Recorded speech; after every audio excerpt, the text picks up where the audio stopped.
हूं आपके साथ करुणा तिवारी। आज हम बात करेंगे एक ऐसे महान स्वतंत्रता सेनानी और समाजवादी विचारक की जिनकी आवाज ने ब्रिटिश शासन की नींव को हिला कर रख दिया था और जिनके विचारों ने पूरे देश भर में भारतीय राजनीति को एक नई दिशा दे रही थी।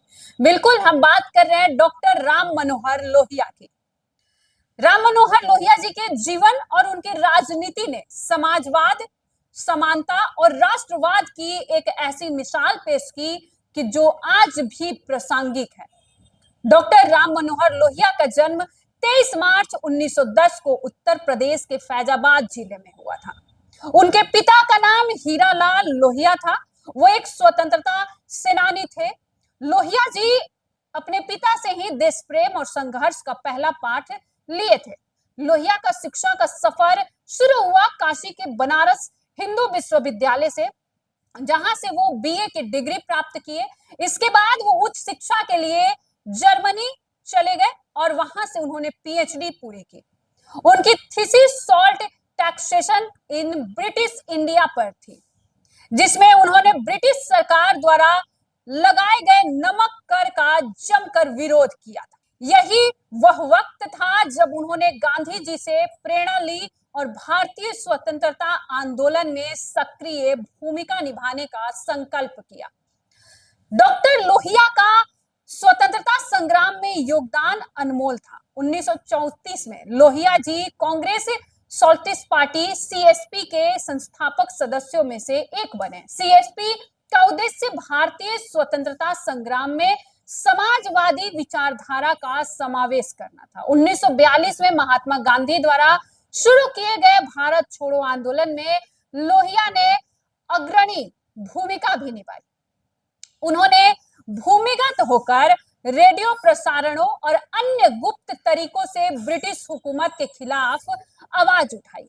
इसी कारण उन्हें कई बार गिरफ्तार भी कर लिया गया ब्रिटिश प्रशासन द्वारा और यातनाएं भी सहनी पड़ी उन्हें, परंतु लोहिया के इरादे अडिग रहे। स्वतंत्रता प्राप्ति के बाद भी भारत का राजनीतिक वातावरण पूरी तरीके से बदल गया, लेकिन वही लोहिया का उद्देश्य अब भी समाज और गरीबों के हक के लिए लड़ना ही था। वे मानते थे कि स्वतंत्रता केवल राजनीतिक स्वतंत्रता नहीं चाहिए, बल्कि आर्थिक और सामाजिक स्वतंत्रता भी होनी चाहिए। साल 1952 में उन्होंने भारतीय संसद में दाखिल होने का प्रयास किया और इसके बाद धीरे धीरे वे समाजवादी राजनीति का महत्वपूर्ण हिस्सा बन गए। उन्होंने भारतीय समाजवादी पार्टी को मजबूत किया और दलितों, गरीबों और महिलाओं के लिए कई महत्वपूर्ण कदम भी उठाए। उनका मानना था कि सामाजिक और आर्थिक विषमताओं का अंत ही असली स्वतंत्रता है। डॉक्टर लोहिया ने अंग्रेजी भाषा के खिलाफ एक बड़ा आंदोलन भी चलाया। उनका मानना था कि अंग्रेजी का वर्चस्व भारतीय समाज में विषमता का कारण बन रहा है। उन्होंने नारा दिया, अंग्रेजी हटाओ, भारत बचाओ।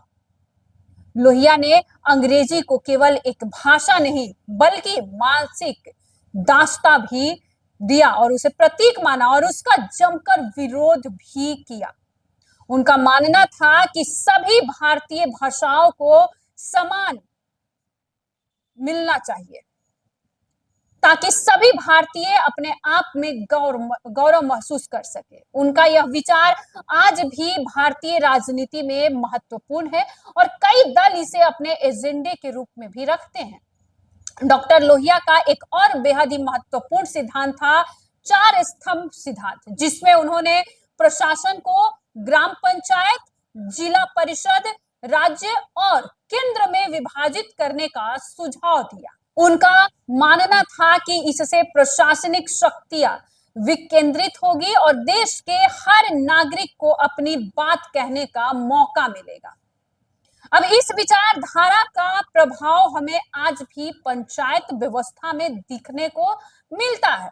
उनके चार स्तंभ सिद्धांत का उद्देश्य सत्ता का विकेंद्रीकरण था ताकि आम आदमी को भी अपने मुद्दों पर निर्णय लेने का पूरा अधिकार मिले। साल 1960 के दशक में जब कांग्रेस का प्रभाव भारतीय राजनीति पर सबसे अधिक था, तब लोहिया ने एक नया आंदोलन शुरू कर दिया, गैर कांग्रेसवाद। उन्होंने सभी विपक्षी दलों को एक मंच पर लाने की कोशिश की ताकि कांग्रेस के एकाधिकार को चुनौती दी जा सके। उन्होंने यह साबित कर दिया कि मजबूत विपक्ष होना लोकतंत्र के लिए आवश्यक है, तभी वो स्वस्थ हो सकता है लोकतंत्र। उन्होंने चुनाव में कांग्रेस के खिलाफ अन्य आंदोलनों के गठबंधन का भी समर्थन किया और उनके इस प्रयास ने आगे चलकर भारत के विपक्षी राजनीति की दिशा बदल दी।